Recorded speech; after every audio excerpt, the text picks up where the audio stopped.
Hello, dear sixth graders. Welcome back to another English lesson. Our today's topic is problems around the world.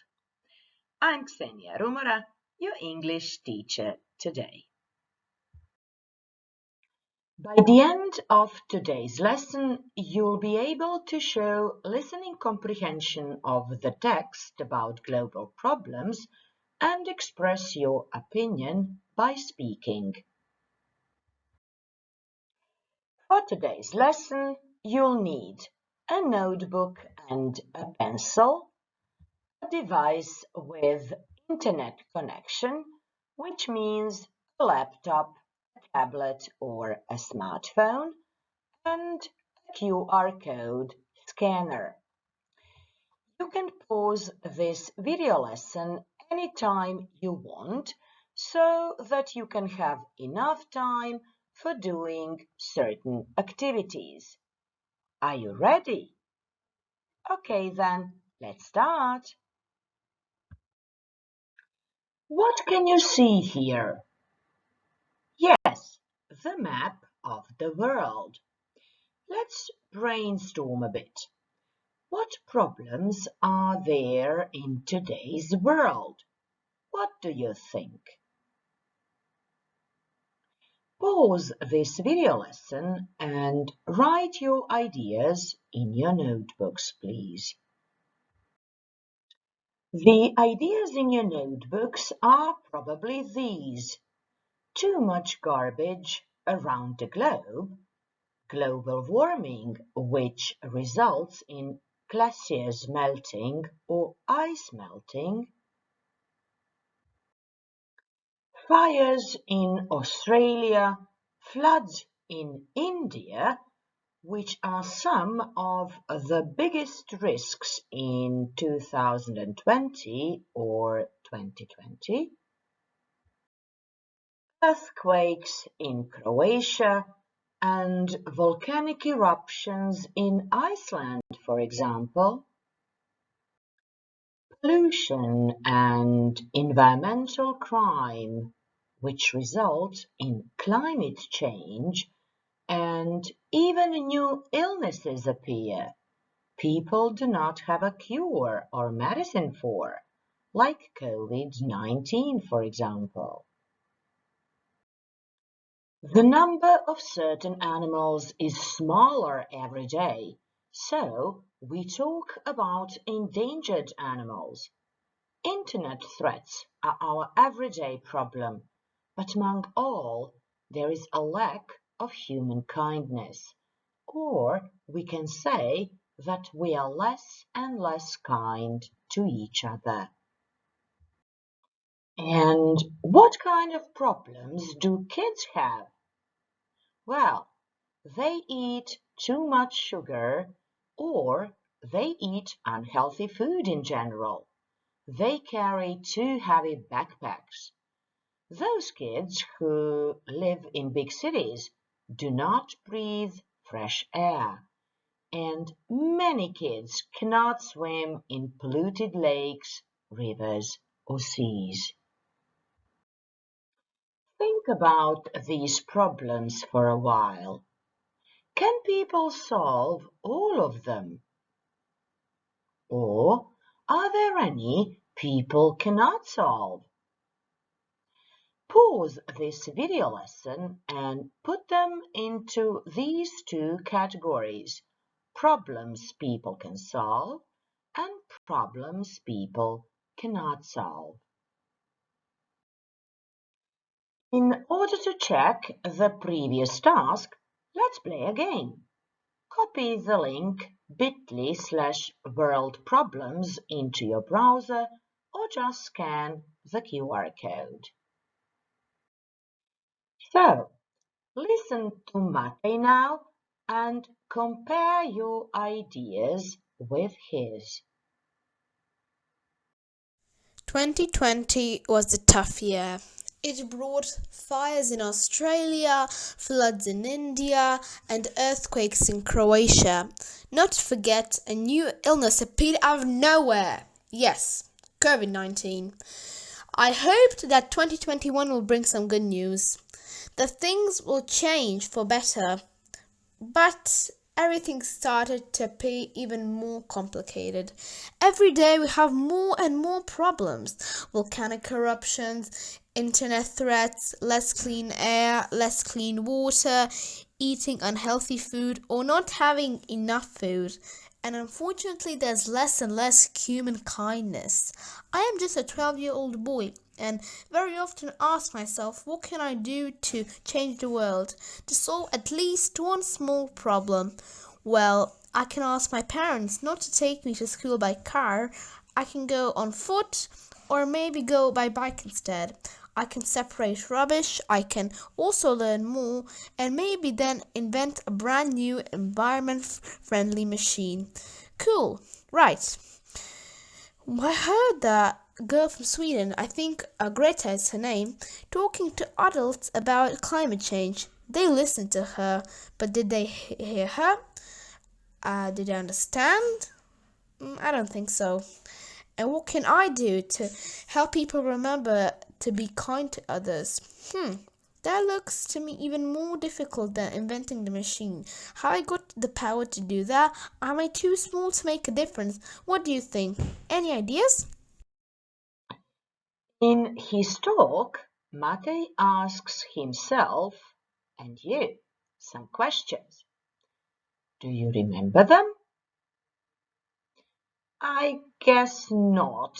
So please pause this video lesson and try to listen to Matej again and write down at least 3 questions he asks himself and you. Matej's questions are: what can I do to help people remember to be kind to others? Have I got the power to do that? Am I too small, which means too young, to make a difference? What do you think? Any ideas? Good job.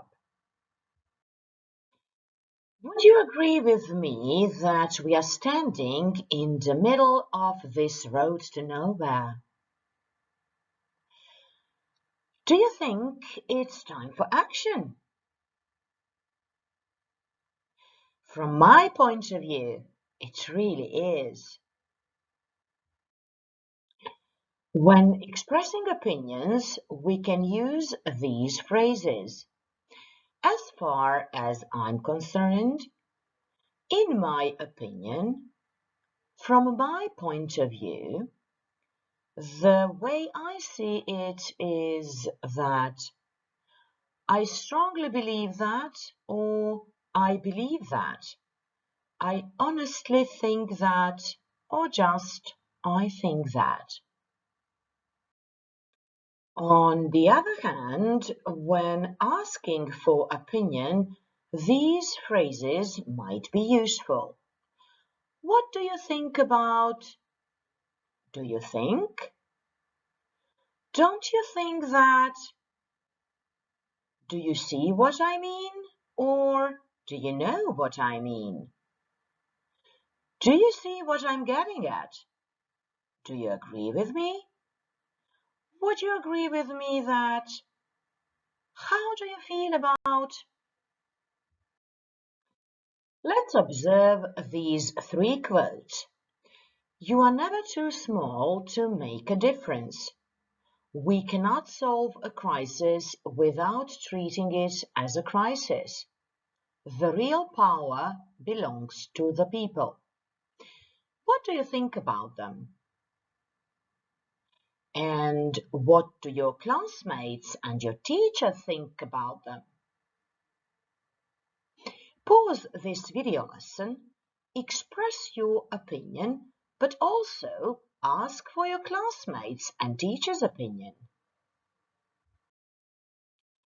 It's your turn now, and you have a choice between options A and B. There is an optional task for you as well. If you choose option A or task A, your task is to choose one of the three quotes. After that, your task is to express your opinion on it and to write notes.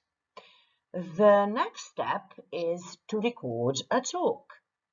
For doing that, you can use a digital tool like Vocaroo or just your mobile phone. Finally, send it to your teacher. If you choose option B or task B, your task is to remind people to be kind to others. You are supposed to suggest steps to take.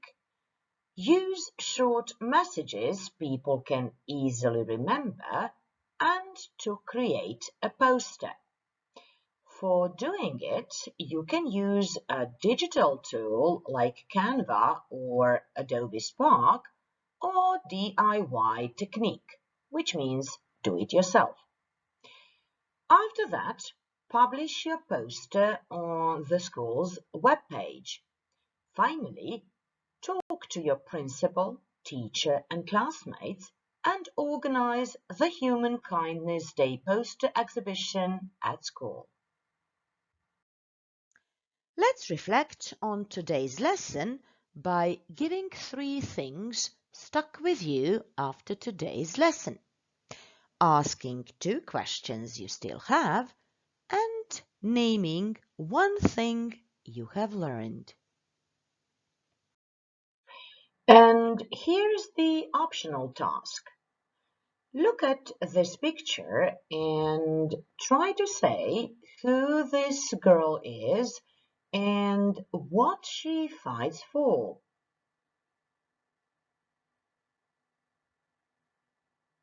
Yes, this is in Swedish Greta Thunberg or in English Greta Thunberg. She fights for climate justice. Before listening to Greta's speech, have a look at these questions. What did Greta speak about? Who did she blame for the situation? Why did she have her speech? Where did she have her speech? And when did she have the speech? I'd like you to pause this video lesson, copy the link bit.ly/thetalk1 into your browser or just scan the QR code. Listen to Greta and write the answers to the questions into your notebooks, please. Let's check. Greta spoke about the climate change. She blamed politicians and world leaders for the situation. She had her speech to warn the public about the situation and to motivate people to take action. She had her speech at the UN Climate Change Conference. She had the speech in 2018. Are there any questions maybe you would like to ask Greta? Think about these questions and when asking them, use at least 5 question words. Pause this video lesson and write your questions into your notebooks, please. Now, when you have your questions, write an interview with Greta. Don't forget to use expressing opinion and asking for opinion phrases. This is the end of today's lesson. I hope you liked it and that it made you think. Until some other time, bye-bye.